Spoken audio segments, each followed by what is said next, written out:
"Get him off this plane," she screamed, pointing at the calm black man in seat 14B. Her voice echoed through the cabin. But what she didn't know, the man she just racially profiled, was about to flash something that would make her face turn ghost white. It was a busy, bustling Friday morning at JFK Airport. Gate 32A was alive with the usual mix of business travelers, families, and tired commuters rushing to get settled before takeoff. Flight 287 to Dallas had nearly finished boarding, and the flight attendants were doing their final checks. Overhead bins slammed shut. Phones buzzed. Children whined. And in the midst of it all walked Jerome Carter, a tall, sharply dressed black man in his mid-30s. He moved with quiet confidence, carrying nothing but a sleek black leather briefcase. He didn't speak much, just nodded politely to those he passed. He found his seat 14B, an aisle seat in the middle of coach, and sat down with the calm of someone who had done this 1,000 times. As others stuffed bags above and squeezed into rows, Jerome pulled out a paperback novel from his jacket and began to read. That's when she appeared. Sandra Whitmore, late 40s. Blonde hair perfectly styled, sunglasses still on indoors, and a luxury purse tucked tightly under her arm. Her heels clicked down the aisle with impatience, and when she reached row 14, she came to an abrupt halt. Her gaze landed on Jerome. She looked him over slowly from his polished shoes to the collar of his blazer, and her lips thinned. "Excuse me," she said sharply. "I think you're in the wrong seat." Jerome looked up and replied with a polite smile. "Actually, this is my seat. 14B." Sandra said nothing. She sat down stiffly beside him, clutching her bag like a shield, but her unease didn't fade. If anything, it began to fester. The engines hummed as the plane began taxiing toward the runway. Seatbelt signs blinked on, and the safety announcements played. Most passengers were settling in for the flight, but not Sandra. She raised her hand abruptly and waved down a flight attendant. Her voice sliced through the cabin, loud enough for at least 4 rows to hear. "Excuse me," she said, pointing directly at Jerome. "I feel extremely uncomfortable. This man has been acting suspiciously since I boarded. I saw him messing with his bag, and he keeps looking around." Heads turned. People shifted in their seats, suddenly alert. Some glanced at Jerome, others at each other, unsure of what to think. Jerome slowly looked up from his book. His posture remained calm, composed, but there was a flicker of disbelief in his eyes. The flight attendant, a young woman with a calm but concerned expression, leaned closer. "Ma'am, can you tell me exactly what behavior is making you feel unsafe?" Sandra crossed her arms tightly. "I don't know. Just look at him. He won't even tell me what he does or why he's flying. And he's acting like he doesn't care. That's suspicious, isn't it?" The tension rose quickly. A second flight attendant approached from the front, sensing the growing disturbance. He addressed Jerome respectfully. "Sir, would you mind stepping off the aircraft for a quick conversation? Just standard procedure." Jerome nodded. "No anger. No resistance." "Of course," he said in an even tone, standing up. Every eye in the cabin followed him as he walked silently toward the front, dignified, but wrongfully accused.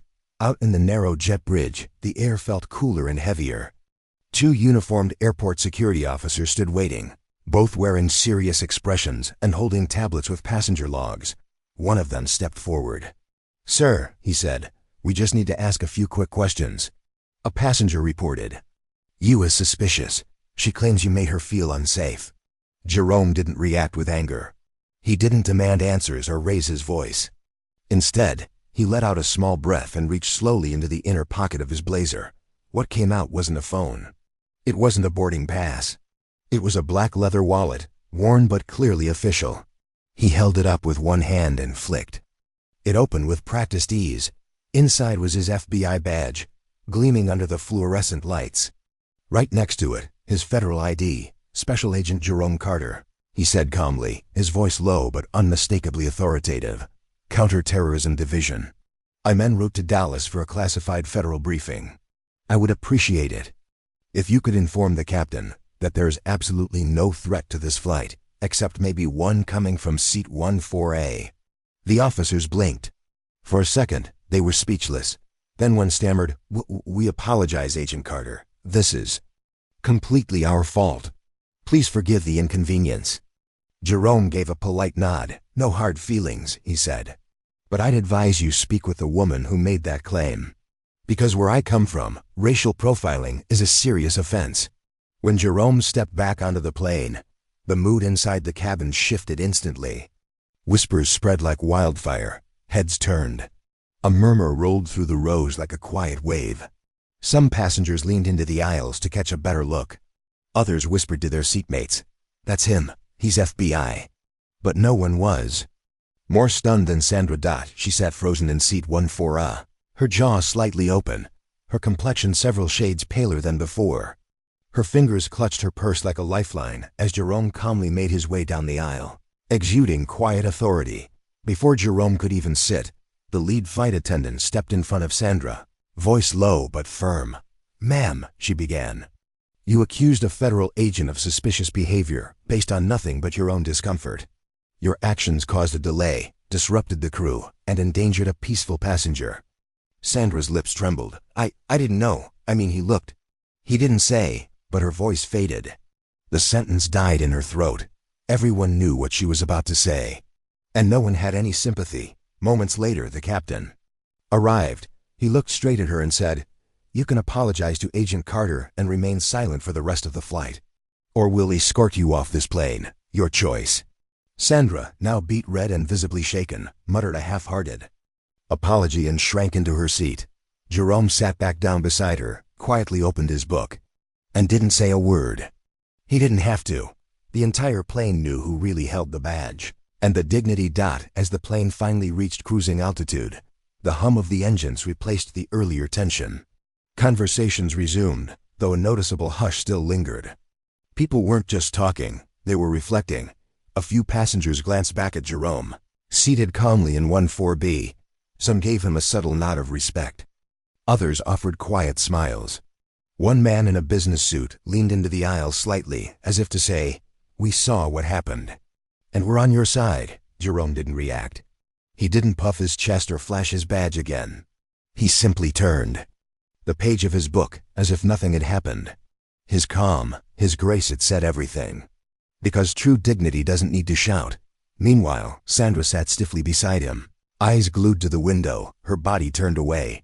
Her face was blank, but her mind, likely racing, replaying every moment, the accusation, the spotlight, the badge. The man she tried to label as dangerous had turned out to be more honorable and powerful than she could have imagined. No words were exchanged between them for the rest of the flight.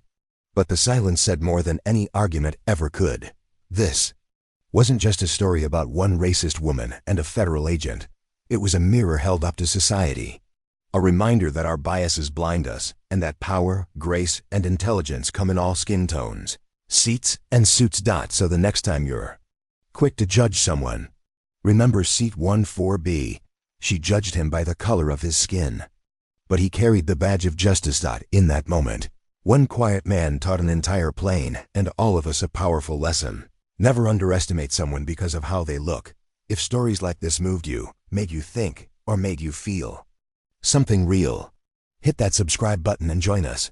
On this channel we bring you real stories with real heart, where kindness, justice, and truth always rise above hate. Because the world needs more reminders that dignity always wins.